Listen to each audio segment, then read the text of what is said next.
Ok? Então, nós vamos iniciar nosso estudo. Eu vou pedir para que todos me acompanhem numa oração agora, para pedirmos a Deus iluminação do céu. Vamos inclinar nossas frontes.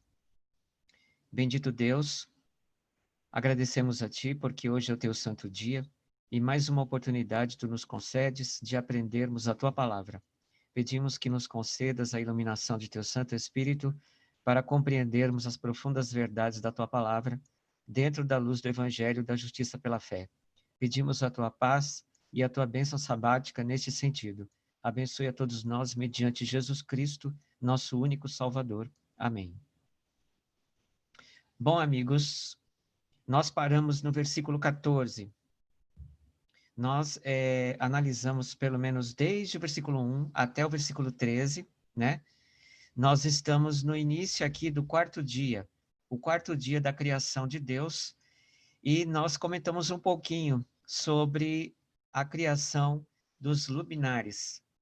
E nós vimos que os luminares referem-se às estrelas e ao Sol. Também pode se referir aos satélites que cada planeta no nosso universo possui, né? E que existem planetas com números de satélites muito maiores do que o nosso. Nós só temos apenas um satélite, que é a nossa Lua. Um exemplo disso é que Saturno tem quase 60 satélites girando ao redor dele, né?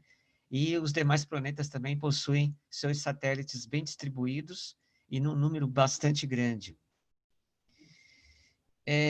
Uma coisa muito curiosa em relação a isso, em se tratando da formação de nosso planeta, é que os outros planetas que estão próximos ao nosso, ou que fazem parte do nosso sistema planetário, sistema solar, os satélites que giram em torno desses planetas, eles não têm uma forma tão bela quanto o nosso satélite, a Lua. E isso chama muito a atenção. Muitos acreditam que estas luas que giram em torno de Saturno, de Júpiter, de Netuno, estas luas podem ser apenas fragmentos de planetas que se explodiram, como se fossem imensos asteroides ou meteoros gigantescos girando em torno desses planetas. É o que tudo indica, porque entre eles não existe as fases lunares como nós temos da nossa Lua. E as fases lunares de nossa Lua, elas são devidamente bem distribuídas, né? Elas se distribuem semanalmente. A cada semana você tem um tipo de fase lunar, demarcando o tempo semanal. E isso é muito interessante, porque a nossa Lua, mesmo após o surgimento do pecado, nossa Lua foi conservada tanto quanto o nosso planeta Terra e o nosso Sol.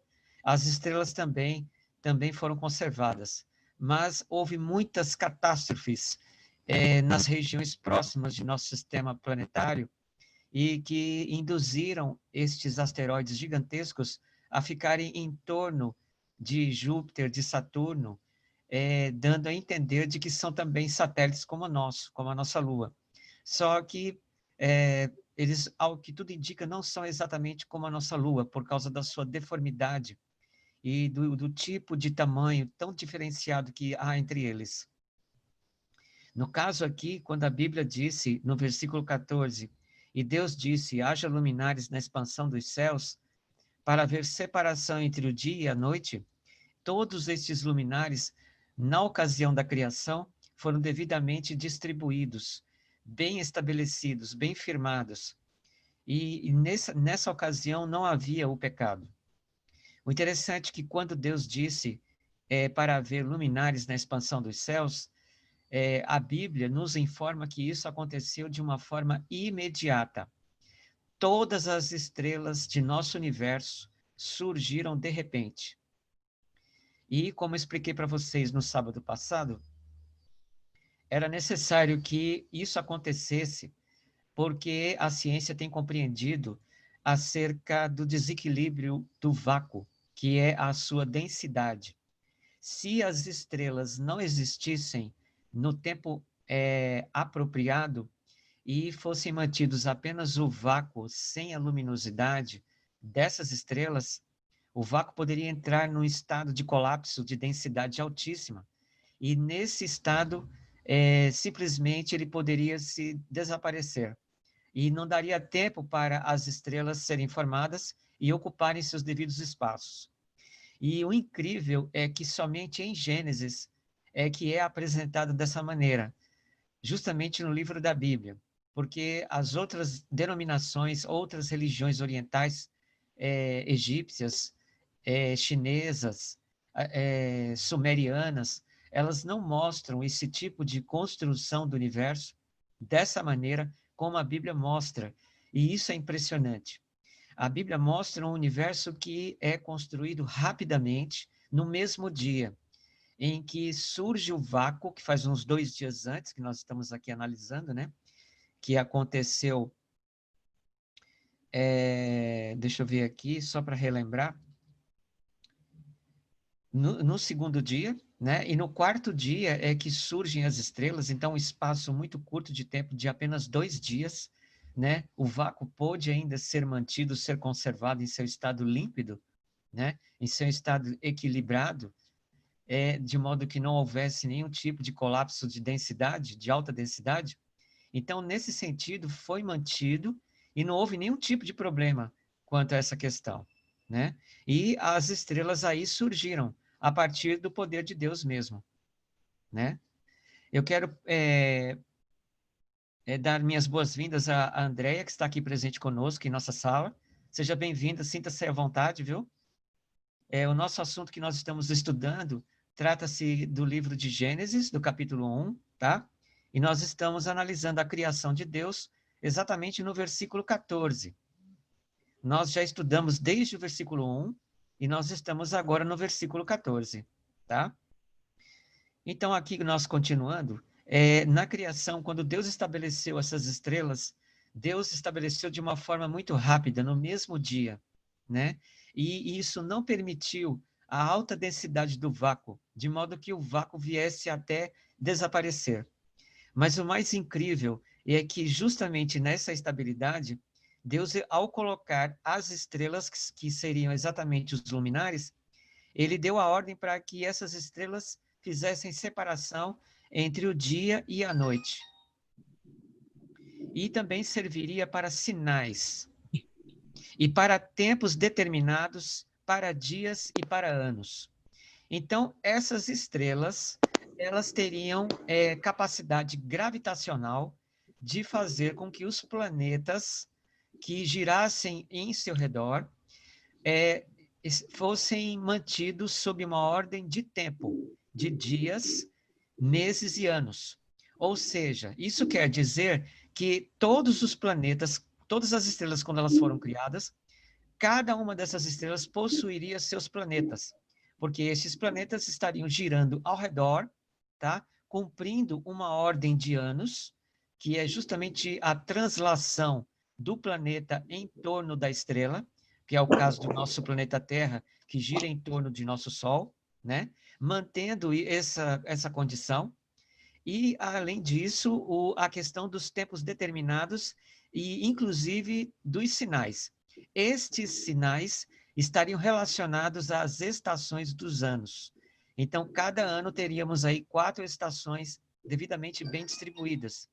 E isso aconteceria justamente por causa do planeta girando em torno de cada estrela e cada planeta tendo o seu luminar, que seria o satélite, a Lua, como a nossa Lua, e que poderia contribuir para a inclinação desses planetas na formação das estações, das 4 estações.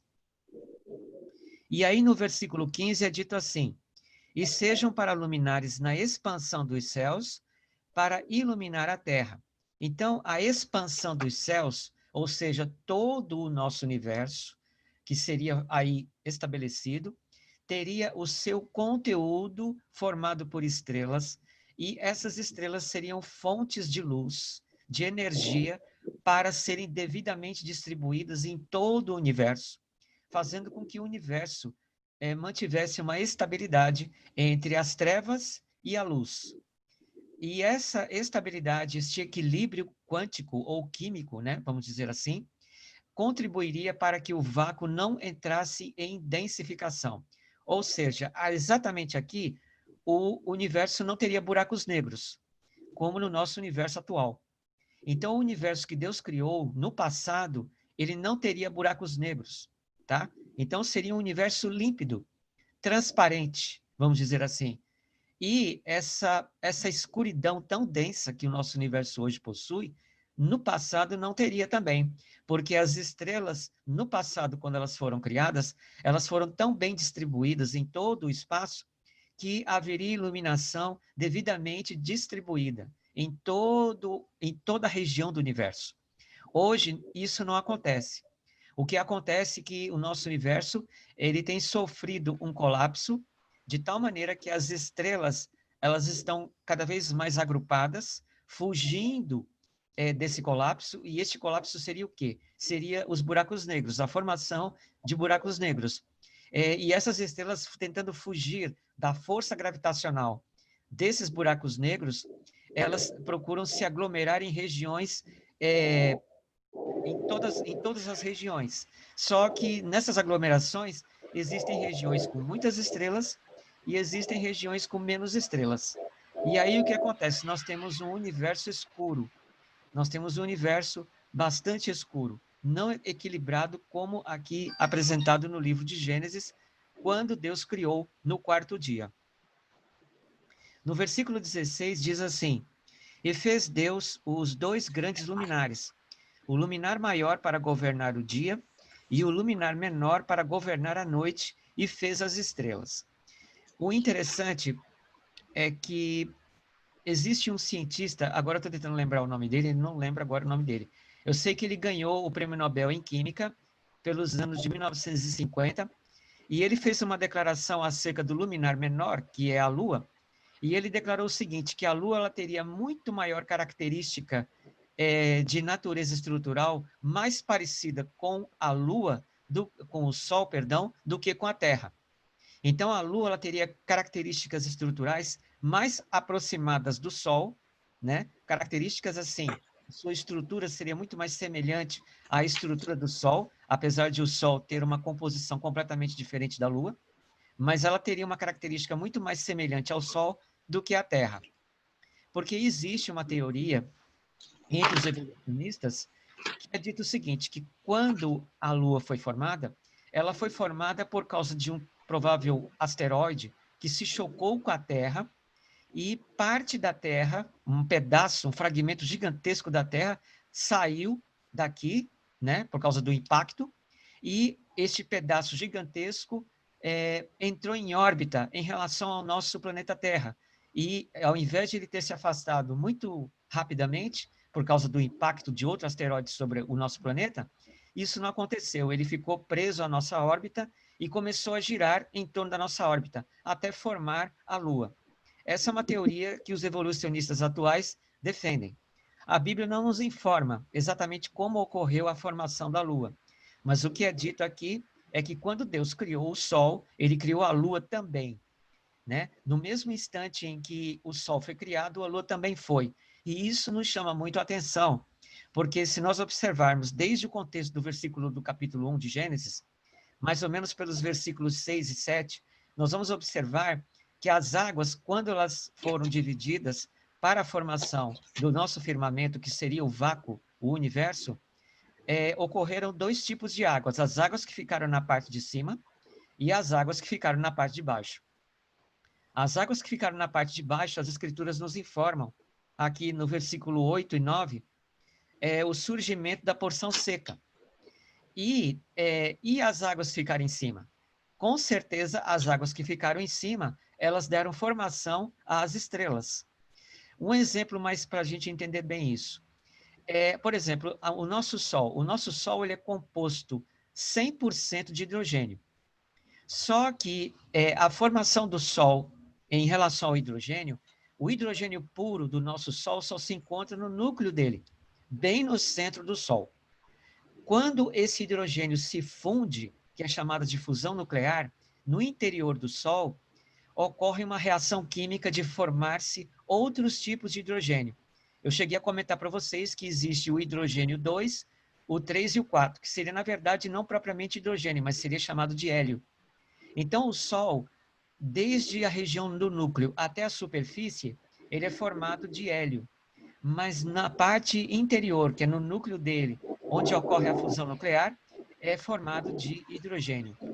E nessa fusão nuclear que existe no Sol, é que ocorre toda a formação solar e toda a sua capacidade de energia.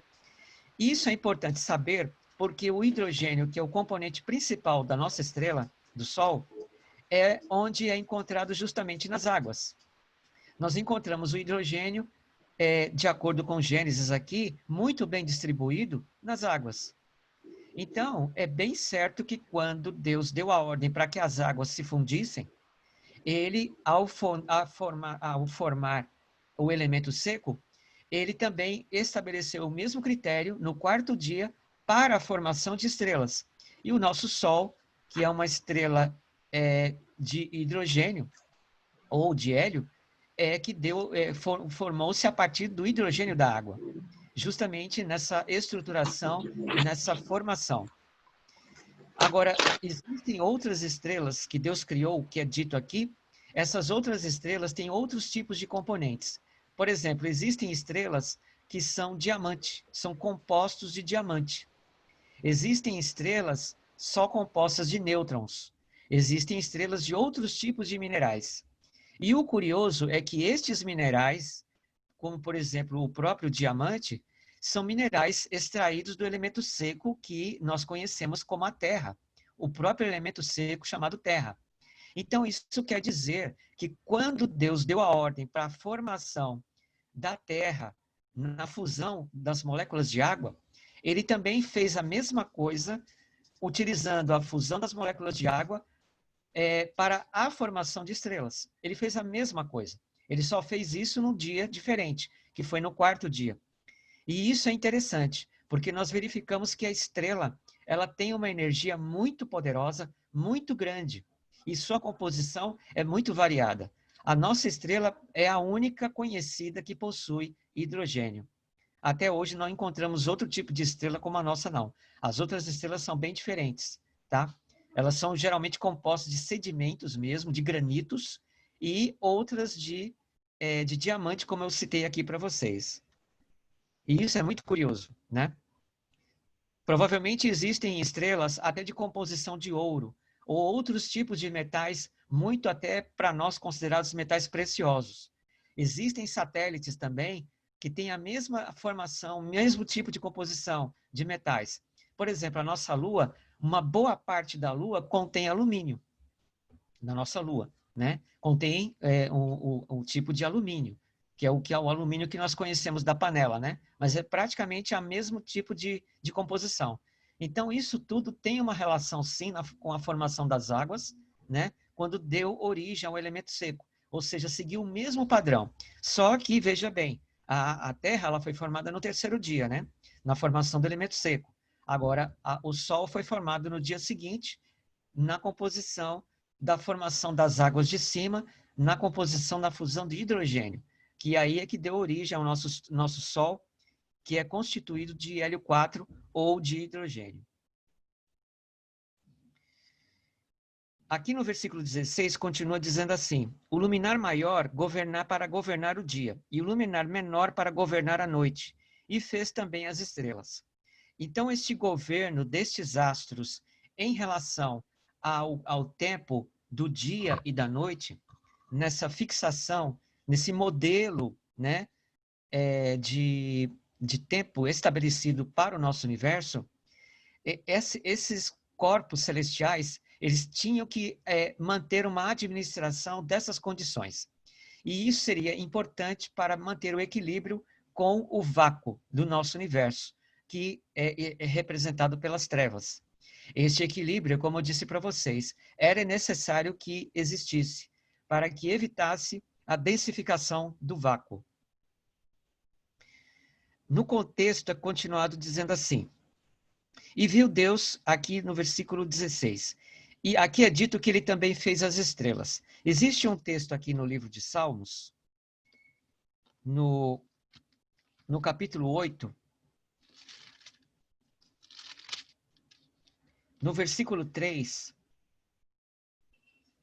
diz assim, ó: quando vejo os teus céus, obra dos teus dedos, a lua e as estrelas que preparaste. Eu queria chamar a atenção de vocês justamente para este versículo, quando o salmista menciona de que Deus usou os dedos dele, olha só que coisa impressionante. Deus usou os dedos dele para formar os céus, as estrelas e até a nossa lua, tá? E o que isso significa? Seria apenas uma linguagem simbólica? Uma linguagem figurada? Bom, segundo a teologia atual, eles consideram apenas como uma linguagem simbólica, né, figurada. Mas, se nós observarmos mesmo dentro desse texto metafórico, ou seja, é um texto que possui uma metáfora, né? É um sentido figurativo, porque nós não sabemos como que Deus fez isso. Agora, o que nós sabemos é exatamente o símbolo dos dedos de Deus. Por quê? Porque observem bem uma coisa. Quanto tempo você demora para você mexer, deslocar os seus dedos? Você fazer esse movimento com os dedos, você acha que demora muito tempo? É claro que não. Em menos de 1 segundo você pode fazer isso com seus próprios dedos das suas mãos. Isso dentro deste texto de Salmos, na criação, porque o texto aqui está nos informando acerca da criação em Gênesis. E ainda mais falando de grandezas enormes, imensas, como exatamente os céus que se entende aqui como universo. Então vejam só, tratando-se de coisas tão grandes, tão transcendentais, Deus apenas usou a velocidade como se movesse os seus próprios dedos para dar origem a infinito número de estrelas em apenas um dia. O que isso significa? Significa a velocidade com que Deus criou estas coisas. Isso quer dizer o imenso poder de Deus.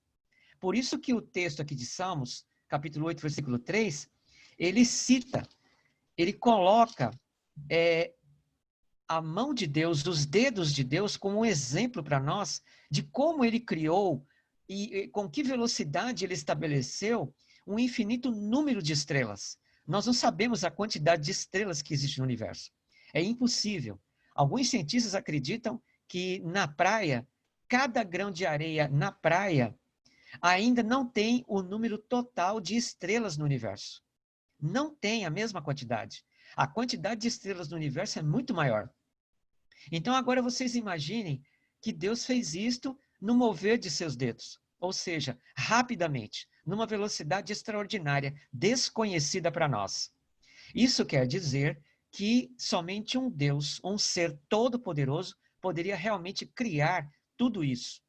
Quando nós comparamos o universo com o vácuo, essa escuridão imensa, sem fim, e nós colocamos uma infinidade de estrelas gigantescas, ainda mais possuidoras de uma energia desconhecida, muito grande, quando nós fazemos todo esse comparativo, nós só podemos imaginar que estas coisas ocorreram realmente em apenas um dia. Porque se houvesse atraso na construção do vácuo, como expliquei para vocês, a ciência já tem observado isso, que se o vácuo fica sem luz presente, esse vácuo ele entra em densidade. E ao entrar em densidade, ele desaparece. Ele não dá mais espaço para a existência de mais nada. O espaço que ele pode estabelecer, que é o seu próprio vácuo em si, ele não estabelece mais. Então, tinha que haver a presença da luz. Mas para haver luz em toda a extensão do vácuo, que é imenso, incalculavelmente, não se sabe o tamanho dele, então teria que ser um número imenso, infinito de estrelas. Mas para Deus fazer isso, tinha que ser em apenas um dia, em apenas 24 horas. E isso que é impressionante. Isso mostra realmente a grandeza de Deus. Isso mostra realmente que apenas um mover de seus dedos, ele criou tudo isso. E isso nos ajuda a compreender como ele é poderoso e o que ele pode fazer nas nossas vidas. Especialmente quando nós estamos em grandes dificuldades, quando mais nós precisamos da ajuda dele. Então, é nesse ponto que eu quero que vocês entendam. Quando nós comparamos a verdadeira ciência com a Bíblia Sagrada, sem interpretações científicas, apenas na observação científica, como eu falei para vocês, porque o mais certo é você confiar na ciência que observa. Então, se a ciência está vendo que é isso que acontece, a gente tem que acreditar que isso acontece mesmo, porque ela está vendo. Agora, quando a ciência interpreta o que ela está vendo, a gente tem que tomar cuidado, tomar certas precauções, porque nem sempre ela pode estar interpretando corretamente, né? Então, a gente tem que tomar cuidado. O importante é observar o que ela vê. Se ela vê que o vácuo entra em densidade, quando há ausência de luz, por isso que existem buracos negros, então é óbvio, né? Então é óbvio que essas estrelas deveriam ocupar todo esse espaço em apenas um dia. Não poderia ser mais do que isso. Não poderia ser milhões de anos, como muitos cientistas acreditam que o universo demorou milhões de anos para o seu surgimento. Isso não teria cabimento. O vácuo realmente é uma essência natural que precisa, de fato, da presença da luz para haver a polarização e o equilíbrio da matéria. Que a matéria seria o quê? As estrelas, os planetas, tudo, né? Tudo que Deus criou. No verso 17 diz assim: E Deus os pôs na expansão dos céus para iluminar a terra, e para governar o dia e a noite, e para fazer separação entre a luz e as trevas. E viu Deus que isso era bom. Bom, essa separação de dia e da noite, e ele fez isso justamente para iluminar a terra, tem uma significação aqui que eu vou mostrar para vocês. Essa significação, ela se encontra aqui no livro de Jó, tá?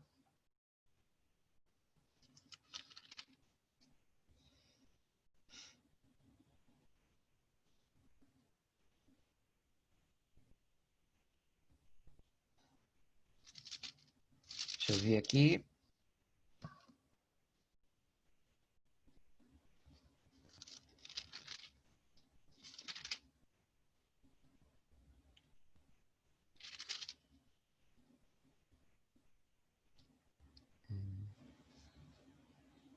Jó. Ah, para cá.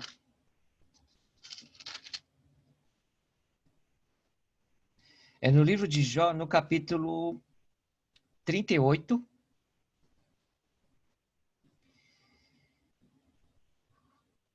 No versículo 33. É dito assim, ó.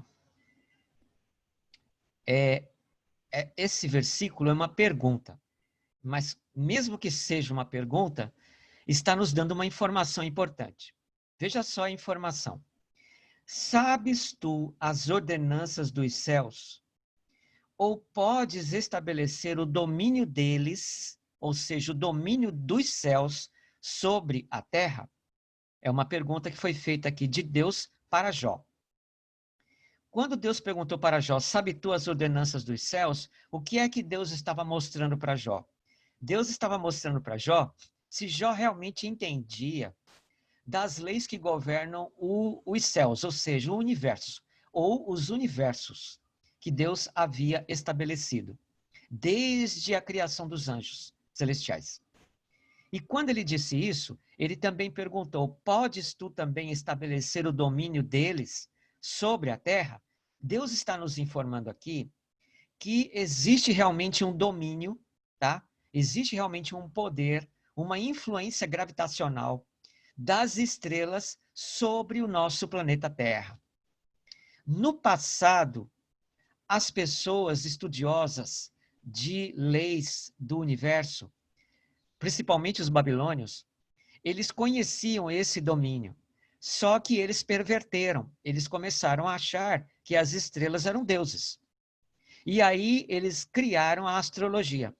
E a astrologia passou a ser praticamente um culto de adoração a estrelas, aos astros do espaço, né? Então, surgiu esse conhecimento de astrologia, de a ponto das estrelas influenciarem sobre a vida das pessoas. Só que as escrituras não nos informam isso. As escrituras nos informam da influência das estrelas sobre a Terra. Essas influências seriam influências gravitacionais e que poderiam contribuir para diferentes condições do próprio planeta Terra, condições de vida, condições de estabilidade de sua atmosfera e de sua própria magnetosfera. Tá? Então, é nesse sentido que Deus mostrou para Jó. E por que eu mostrei esse texto para vocês? Eu estou mostrando para vocês porque quando Deus disse que ele criou os luminares, tanto maior quanto menor, como ele também criou as estrelas para iluminar a terra, e também criou para sinais sobre a terra, além de também criar para estações, estes sinais seriam, na verdade, a força dominante dos astros sobre a Terra. Então, isso é importante vocês saberem, tá? Que realmente isso existe e isso se combina com a ciência atual das forças gravitacionais dos planetas de uma forma geral e até mesmo das estrelas exercerem sobre a nossa Terra, sobre o nosso planeta. E tudo isso se interliga nas ordenanças dos céus. Essas ordenanças seriam as leis estabelecidas no nosso universo. E os astrônomos conhecem bem essas leis. E aqui é que nós verificamos a relação dessas ordenanças sobre a Terra no que diz respeito ao tempo, à demarcação de tempo. Tanto é que nós falamos agora sobre as fases lunares, né? Sobre a formação do Sol e, por exemplo, a formação da Lua. Aqui, por exemplo, no Salmos capítulo 104, é mais um outro exemplo interessante. Salmos capítulo 104.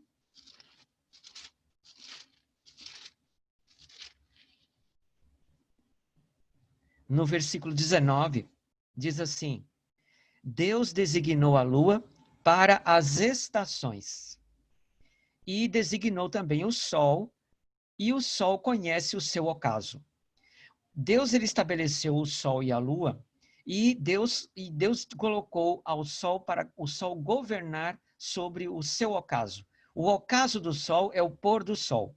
Isso quer dizer o término de um dia. Então, o sol controla a fazer com que a Terra gire em torno de seu eixo. Quem faz a terra girar em torno de seu eixo é o próprio Sol, tá? Então, é o Sol que faz isso. E é o próprio Sol que também faz a Terra girar em torno dela mesma, dele mesmo, né? Por causa das forças gravitacionais. A Lua, ela tem influência sobre a Terra na divisão das estações, porque a Lua também exerce gravidade sobre a Terra, fazendo com que a Terra se incline de seu eixo. Essa inclinação da Terra é que contribui para o surgimento das 4 estações que nós conhecemos como primavera, outono, verão e inverno. E Deus estabeleceu essas leis para fazer com que haja estabilidade em nosso planeta, de modo que possa ser um planeta fértil, de produzir vida, de germinar alimentos e tudo mais. Isso tem tudo uma relação com o capítulo 1 de Gênesis, que foi quando Deus criou o nosso universo. É no versículo 19 que é dado a seguinte informação, do capítulo 1 de Gênesis. E foi à tarde e amanhã o dia 4º. Então, o 4º dia foi o dia em que se encerrou a criação do Sol, da Lua e das estrelas.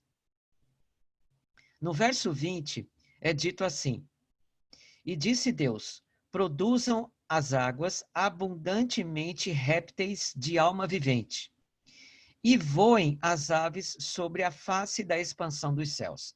Aqui Deus deu origem, no 5º dia, ele deu origem aos répteis que vivem nas águas e também aos répteis da terra, como ele também criou as aves para terem governo sobre o ar, né? Sobre a expansão dos céus, que seria, na realidade, a nossa atmosfera. A atmosfera aqui já formada. A atmosfera nossa, ela também pode ser considerada como céus, porque nós temos aqui o nosso primeiro céu, que é até a altura mais ou menos das nuvens, ou até um pouco acima das nuvens, né? E nós temos depois o segundo céu, que é o espaço, né? E nós teremos, então, mais adiante, o terceiro céu. O terceiro céu não é conhecido para nós. O terceiro céu pertence ao reino da glória, o reino de Deus.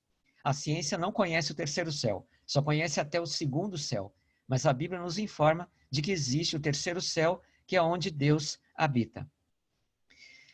Aqui há uma coisa muito interessante, no versículo 20. Deus deu a ordem para que as águas produzissem abundantemente répteis de alma vivente. E no versículo 21 é dito assim, ó, e Deus criou as grandes baleias e todo réptil de alma vivente que as águas abundantemente produziram conforme as suas espécies. É muito curioso saber que aqui as águas elas já estavam numa característica de mares, né? Porque os mares eles surgiram justamente no terceiro dia, quando Deus criou o elemento seco. Deus, quando ele criou o elemento seco, que é a formação de nosso planeta, ele não criou a Terra sem água. Ele criou a Terra com água, dividindo os rios e os mares. E na formação de rios e mares, ele também criou, justamente no quinto dia, ou seja, 2 dias depois, ele criou os peixes, as baleias, dentro das águas. O que eu quero chamar a atenção de vocês é a ordem de Deus. Deus ele deu uma ordem para as águas produzirem estes animais. E isso é muito interessante. Por quê? Porque a ciência, atualmente, ela sabe, ela tem conhecimento de que no nosso DNA, que é justamente a sede, né, de nossa vida, é onde se encontra o registro de nossa vida, nossa genética, né? Existe uma estrutura, que eu vou dizer o nome para vocês, mas não se assustam não, tá? Não se assustem. É chamado de homoquilaridade. Essa estrutura homoquilaridade é uma estrutura muito parecida com a água, tá? Ela é muito parecida com a água. Ela tem uma formação mais ou menos assim de um losango, um quadrado, entende? É, a sua molécula, a sua formação molecular. E a homoquilaridade, ela tem um registro fundamental no DNA, na formação de nossa vida. E isso é muito interessante, porque é exatamente nas moléculas de água que você tem algo muito parecido com isso, tá? Maiores informações sobre isso eu não posso passar para vocês, porque é aquilo que eu falei para vocês. Pesquisas que eu tenho feito online, assim, eu não passo não, tá? Só pessoalmente. Agora, uma coisa interessante. Tem um escrito aqui, ó, no livro Desejado de Todas as Nações. O livro é Desejado de Todas as Nações. Na página 21, diz assim, ó.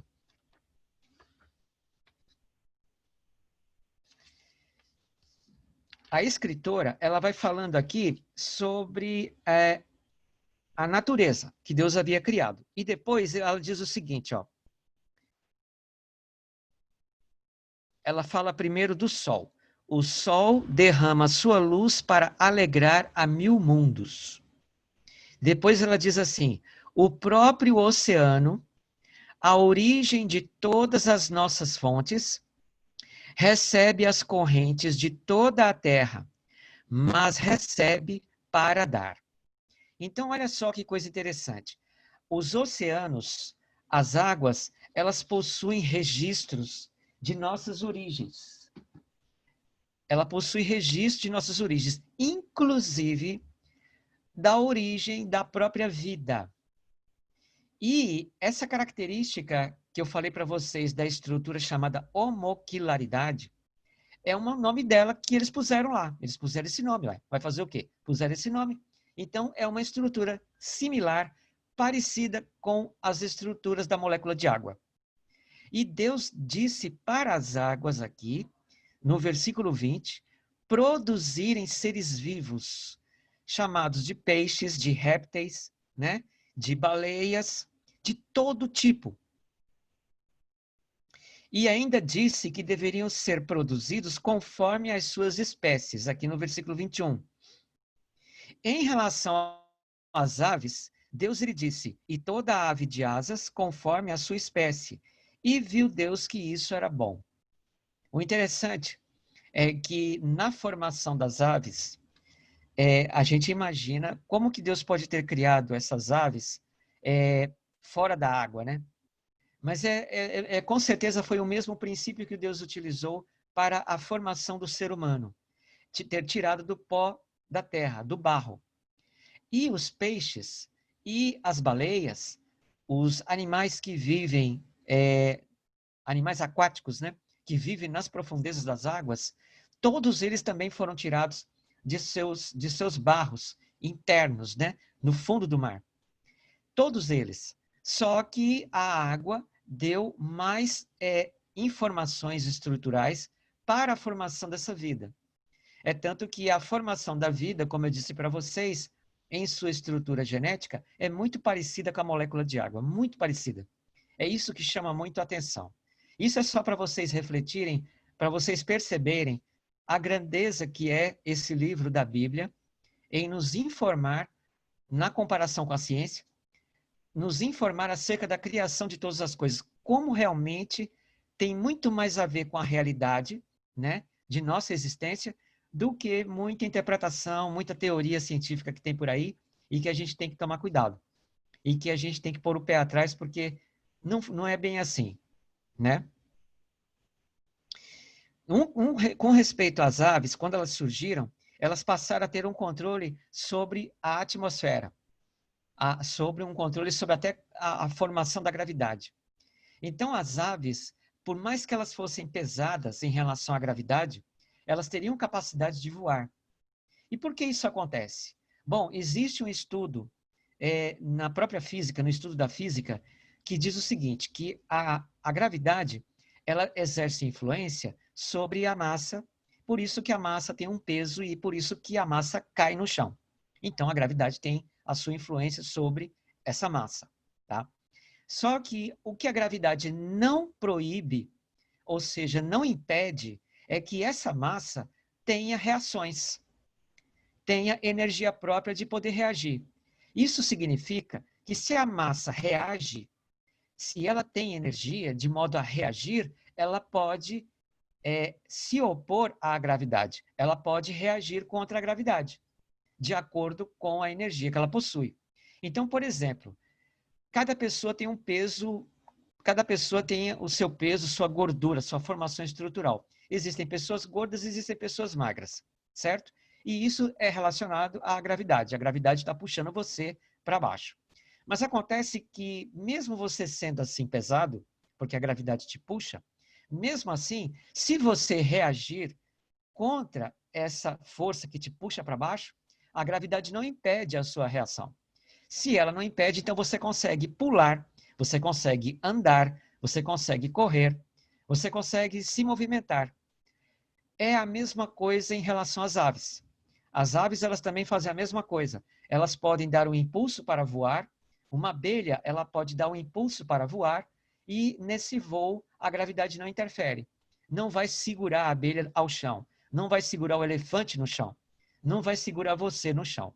Por quê? Porque a gravidade não impede suas reações. Ela apenas prende o seu peso por causa da sua massa. Só isso. Tá? Então, é por isso que é possível, a partir daí, Deus ter criado as aves e essas aves terem asas. E as asas teriam capacidade de reação contra o peso, de modo que essas aves pudessem voar. E nesse princípio é que o homem descobriu o avião, foi nesse princípio que o homem conseguiu inventar o carro, conseguiu inventar o foguete, né? E aí conseguiu dominar mais essa força gravitacional que domina todo o nosso planeta. No versículo 22, diz assim: E Deus abençoou, dizendo: Frutificai e multiplicai-vos, e enchei as águas nos mares, e as aves se multipliquem na terra. Uma coisa, detalhe aqui que precisa ser mais explanada. É com respeito à formação destes seres conforme a sua espécie. Então, cada um desses animais foram formados conforme a sua espécie. Isso quer dizer que o pato nasceu pato, foi gerado pato e continuou sendo pato. A galinha, a mesma coisa. O elefante, a mesma coisa. O cachorro, a mesma coisa. O cachorro só pode produzir segundo a sua espécie. Ele não pode produzir uma outra espécie que ele não tenha essa fonte. E isso nós vimos no estudo sobre a condição de existência. Não sei se vocês lembram, isso foi os estudos iniciais nossos do começo deste ano, né? Nessa relação da condição de existência, de nós sermos iguais à fonte de nossas origens, e no caso nós temos que ser iguais a Deus, e nós explicamos que a condição de existirmos era ser igual a Deus, só que Cristo interviu nessa situação, né? E isso está lá no estudo. Quem puder fazer inscrição lá no YouTube, tá lá, vocês podem se inscrever, né? E vocês vão ver lá todo o material dessa gravação, desse estudo que nós fizemos acerca disso. Então, todos os seres, eles foram criados de acordo com a sua espécie. A abelha, ela tinha que ser abelha, ela não podia ser outro tipo de espécie, não poderia ser outro tipo de animal. Uma planta, ela tinha que ter aquela formação vegetal, não poderia ser outro tipo de formação.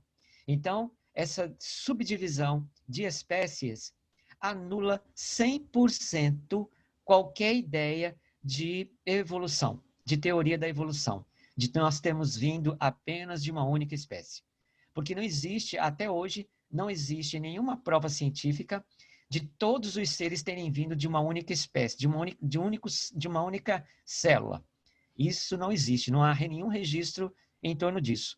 E o mais impressionante é que cada célula de cada um desses seres vivos é tão complexa quanto a outra. É muitíssimo complexa. E todas elas são diferentes. Não são iguais. É isso que mais assusta o estudo da ciência em cima disso, né? Assim como, por exemplo, nós não somos 100% iguais, nós somos diferentes, mesmo sendo seres humanos. E isso é muito curioso, né? Então, quando Deus disse para multiplicarem-se, frutificarem-se, ele estava tratando aqui de todos os seres vivos, de seres vegetais, de seres animais, de seres subaquáticos, né, que pudessem reproduzirem-se conforme a sua espécie. A infinidade de espécies aqui criadas, nós não sabemos. O que nós sabemos é que, por exemplo, aí, os animais terrestres, eles têm aí na escala de 3.000 espécies. Mas isso no tempo atual, né? Porque na época do Gênesis, quando Deus criou, nós não sabemos qual é a quantidade existente de número de espécies. E por que eu digo isso para vocês? Por quê? Porque houve muita extinção das espécies, né? Existem muitas espécies que não existem mais. Elas entraram em extinção. O versículo 23 diz: "E foi à tarde e amanhã o quinto dia." Então vocês observam que cada dia Deus estabeleceu para a criação de determinadas coisas diferenciadas e devidamente organizadas. O interessante é que, se você observar desde o versículo 1 de Gênesis, você vai perceber que realmente Deus ele criou primeiro a luz para poder entrar em equilíbrio com o espaço, e depois ele criou o espaço como a formação de nosso universo, até atingir a nossa situação aqui de seres vivos. Ele fez isso tudo devidamente organizado. Não foi o contrário. E isso é impressionante. Muitos cientistas reconhecem na Bíblia essa organização aqui. Tem muitos cientistas que entenderam que a ordem bíblica acerca da origem, realmente ela se encaixa perfeitamente bem com o que a ciência acredita. Que não foi uma coisa contrária. Deus criou o homem primeiro, e depois ele criou a terra, e depois ele criou a água. Não. Aí já seria uma bagunça, né? Seria algo totalmente fora de sentido. Imagine Deus criar o homem primeiro se não existia espaço. Ou se não existia o planeta Terra. Onde esse homem ia estar? Vagueando no espaço? Então não houve essa desordem. Deus ele criou tudo isso dentro de uma ordem cronológica. E é isso que chama muito a atenção dos cientistas. Por isso que muitos cientistas evolucionistas têm deixado de serem evolucionistas, têm passado para o criacionismo, que acredita que foi Deus quem criou todas as coisas. O versículo 24. "E disse Deus, produza a terra alma vivente conforme a sua espécie, gado e répteis e feras da terra, conforme a sua espécie", e assim foi. Aqui a gente pode abranger essas feras da terra, a gente pode abranger não somente os leões, os leopardos, os tigres, mas a gente também pode abranger os dinossauros, né? A gente pode abranger os brotossauros e muitos outros animais pré-históricos. É claro que o dinossauro e o brotossauro eram mais da classe dos répteis, né? E os répteis eles foram criados no 5º dia. E aqui nós já estamos no 6º dia na criação de outras feras, né? Então, isso também é bastante curioso. E esses animais gigantescos, eles foram criados por Deus exatamente nesse tempo, nessa época do Gênesis, tá? E o mais curioso é que a ciência tem desvendado esse mistério na achada de fósseis já faz mais de 100 anos, que os cientistas têm encontrado fósseis de animais pré-históricos, animais gigantescos. Por exemplo, existe uma formiga que eles encontraram, uma formiga fóssil, né? Um fóssil de uma formiga numa pedra. Essa formiga, ela era do tamanho de um beija-flor. E eles entenderam que era uma formiga pré-histórica.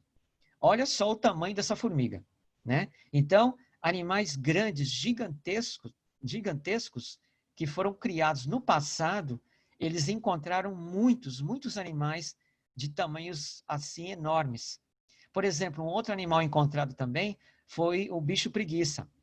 O bicho preguiça, nós conhecemos ele aí de um tamanho mais ou menos de quase 1 metro de tamanho, acho que não chega a isso, é uns 50 centímetros, 60 centímetros de tamanho o bicho preguiça. Só que o bicho preguiça, encontrado na Europa, ele foi achado de um tamanho de 3 metros. Só que não foi encontrado os ossos dele, o que foi encontrado foi o fóssil mesmo, registrado na pedra, onde ali ele adormeceu, ele morreu. Então o fóssil dele, na pedra, foi encontrado o tamanho dele. Um tamanho de exatamente o focinho, a aparência mesmo de um bicho preguiça. E isso chamou a atenção de muitos cientistas também. Então, o achado desses animais pré-históricos gigantescos, isso chama muito a atenção da ciência hoje, e isso quebra muito a teoria da evolução. A evolução não sabe explicar como que animais tão grandes, tão gigantescos, existiram antes do ser humano, porque eles acham que foi antes dos seres humanos, né? Mas a Bíblia não diz isso. A Bíblia diz aqui que esses animais surgiram no mesmo dia em que o homem foi criado, né? Que foi no 6º dia. Eles não sabem explicar como que surgiram animais assim tão grandes. E isso quebra completamente a teoria da evolução. No versículo 25 diz: E fez Deus as feras da terra conforme a sua espécie. Veja só, até as feras mesmo, os animais mamíferos, eles foram achados de diferentes formas e espécies.